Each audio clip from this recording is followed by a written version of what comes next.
Welcome back, everyone. Today I've got a perfect game featuring an early exchange sacrifice and a defensive masterclass. If you want to, you can take a guess as to what brilliant move Leela played in this position.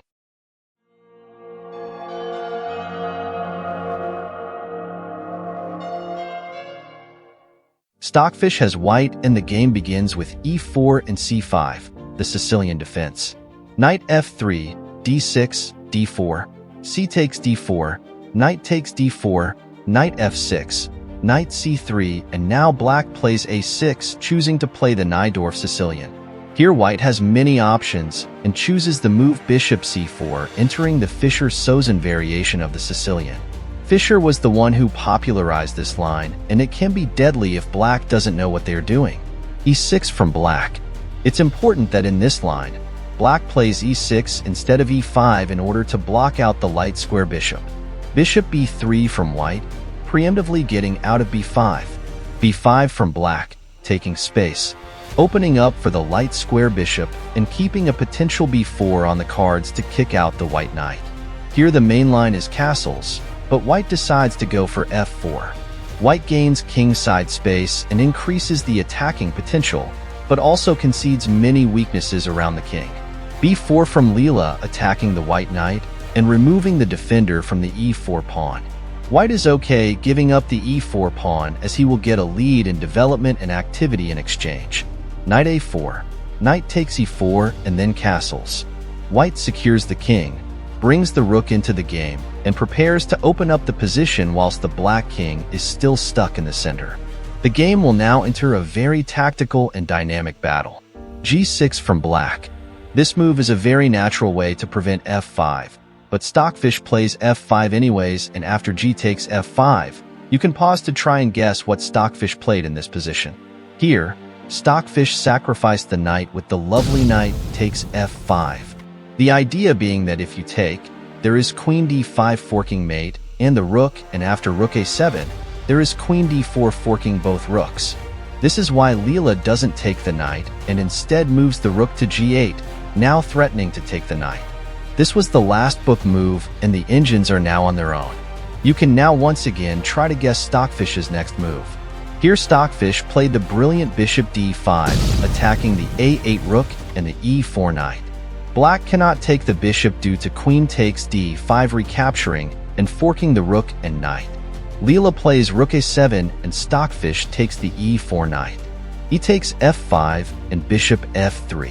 Stockfish doesn't grab the f5 pawn and instead chooses to maintain control of the strong diagonal and keep up the pressure.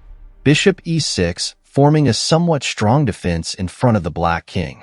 Bishop e3 from the fish, and rook c7 from Leela, allowing bishop b6 and giving up the exchange. Leela could have moved the rook to d7 or e7 saving it, but instead decided to lose it. This is the best move, and also an instructive practical idea. If black kept the rook, he would suffer forever, and the rook would just sit passively while black gets outplayed. At least by giving up the rook, black got rid of one of white's strong bishops, gained the initiative, and will manage to close down the position, reducing the power of white's rooks. Bishop takes c7, queen takes c7, and queen d2 hitting b4 and preparing to double the rooks. Knight e5 attacking the f3 bishop and tactically defending b4. If white now takes on b4, then after knight takes f3 check, rook takes f3 and rook g4, black will be better as he starts attacking and gets tremendous piece activity. Because of the move rook g4 attacking the queen and knight, Stockfish plays b3 defending the knight and enabling queen takes b4. Rook g6 preparing bishop h6 and rook d1 pressuring d6 and keeping the bishop tied down to the defense of the pawn. d5 from black defending the b4 pawn and enabling bishop h6 as white is unable to take the pawn with his queen. d5 removed a defender from the knight, and Stockfish capitalizes on this with rook e1 adding more pressure onto the knight. a5 from Leela, defending the b4 pawn and now allowing the dark square bishop to be developed. King h1 from the fish, a small improving move getting out of the rook's line and asking black what he wants to do.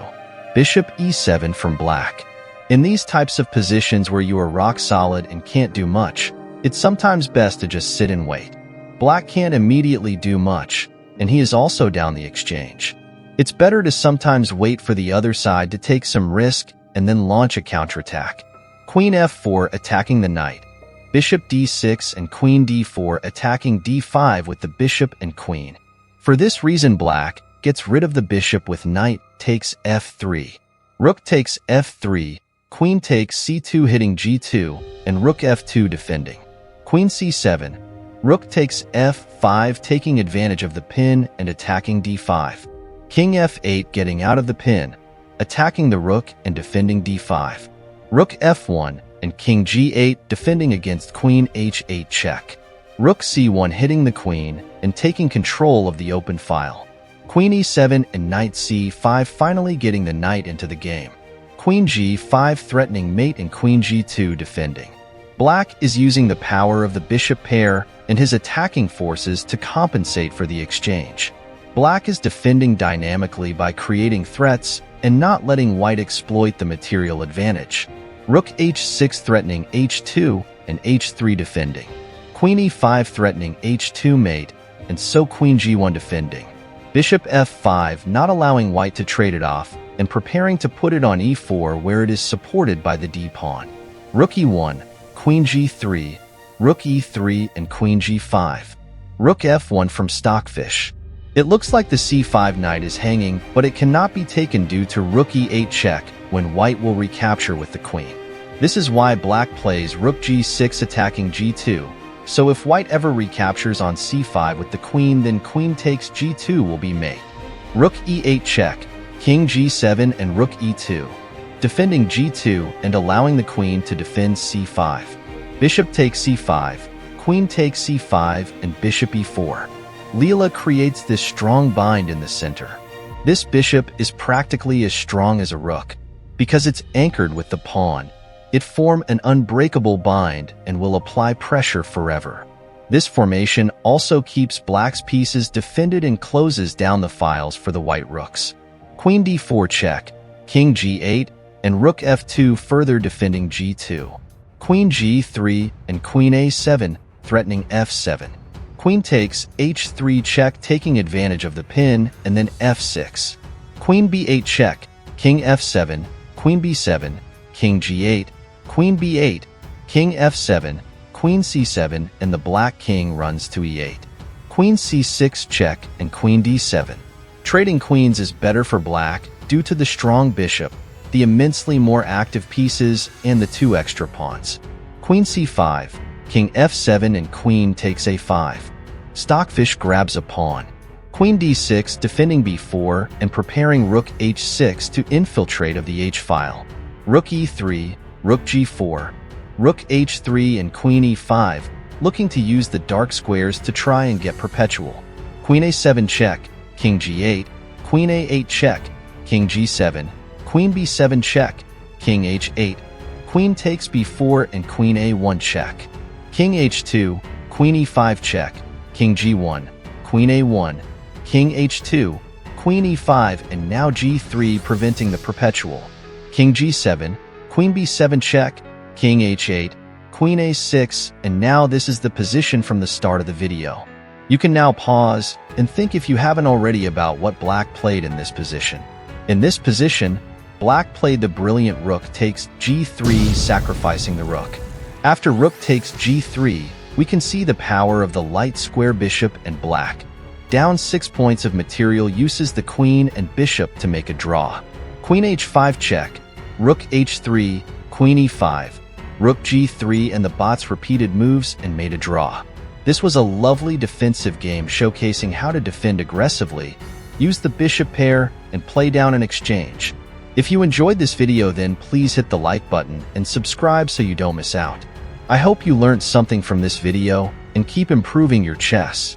Now, go promote some pawns.